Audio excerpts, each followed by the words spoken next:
Before Edward Snowden, there was James Risen. In 2005, the New York Times investigative reporter, along with colleague Eric Lichtblau, was the first to expose the warrantless wiretapping practiced in secret for 4 years by the Bush administration following the 9/11 attacks.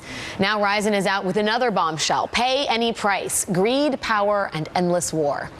The book examines the consequences of America's 13-year war on terror, the first war in American history, according to Risen, that's been virtually entirely classified. A war that's led to the rise of what he calls a runaway new national security state that feeds off of unending war. The book offers extensive documentation of massive fraud and waste, like the $11.7 billion the U.S. sent to Iraq and pallets of shrink-wrapped $100 bills, $11.7 billion that is now unaccounted for. Risen argues the famed military-industrial complex that Eisenhower warned about has been overtaken by the infinitely more secretive Homeland Security industrial complex constructed in the wake of September 11th. An estimated $4 to $6 trillion has now been spent on the wars in Iraq and Afghanistan, but they are just part of the broader war on terror, a war that has funneled money into the hands of defense companies and private security contractors, as well as a cast of shady characters claiming expertise in counterterrorism. Today, it's become a search for cash and power and status for a whole class of people who have followed the gold rush. This has been really one of the largest transfers of wealth in American history. We've had this dramatic increase in a whole mercenary class that is now becoming a permanent part of a national security state.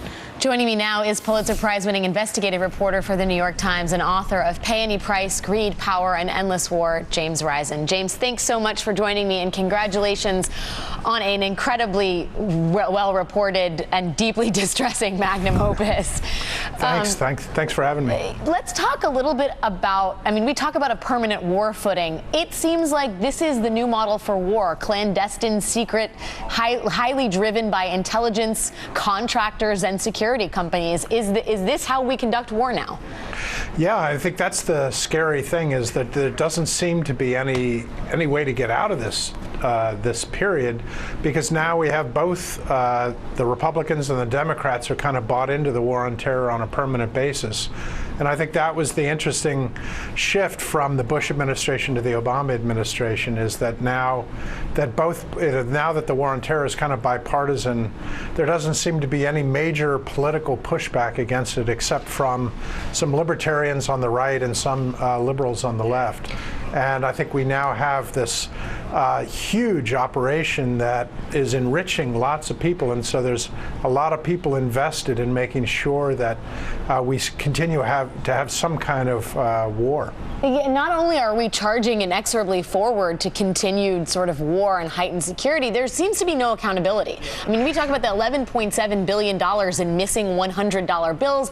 It's something out of a Chevy Chase spy spoof. The idea that nobody's tried to hunt that money down, the idea that there are sort of shady individuals pretending to have knowledge of code breaking, and we keep funding them, it would seem to be a huge oversight.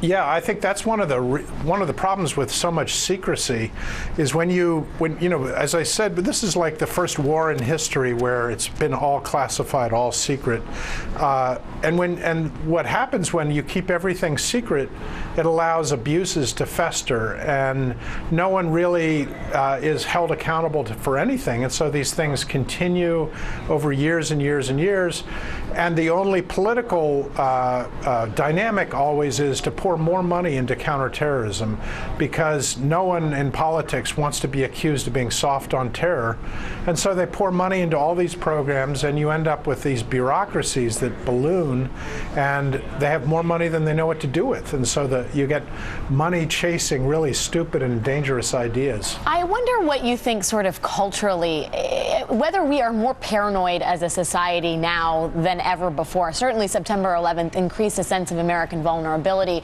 but we are standing at a moment where, Scott Brown is running for a Senate seat in New Hampshire, talking about ISIS fighters and Ebola coming over the southern border. Right. The heights to which we have the paranoia has reached ludicrous heights, and I wonder if you think that is just just sort of a natural outgrowth of having this insane security apparatus and climate of terror that we live in? Yeah, I think to me it's a lot like the McCarthy period in the late 40s and early 50s.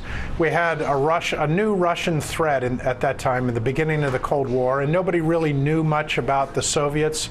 And so we were able to imagine that they were all 10 feet tall and they were about to walk down Broadway.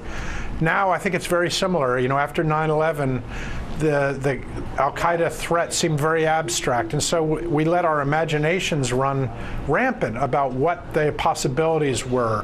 We imagined that Osama bin Laden and all these guys had enormous capabilities, when in fact they were never an existential threat to the United States. James, let me ask you before we cut out of here, your own case in terms of transparency and reporting. That's a huge part of keeping folks accountable. I know you've not minced words when it comes to this administration and their crackdown on press freedoms. At one point, you called President Obama the greatest enemy of press freedom that we've had in a generation. I know last week, Attorney General Eric Holder told us at MSNBC, if a reporter is doing that which he or she does as a reporter, no reporter is going to go to jail as long as I am Attorney General. Do you think the administration is trying in earnest to turn a page here? I don't know. I have no idea what they're planning to do. So I guess we'll have to see, wait and see. The book is Pay Any Price. Author and Pulitzer Prize winner James Risen. Thank you, and thanks and congrats on the book again, James. Thank you very much for having me.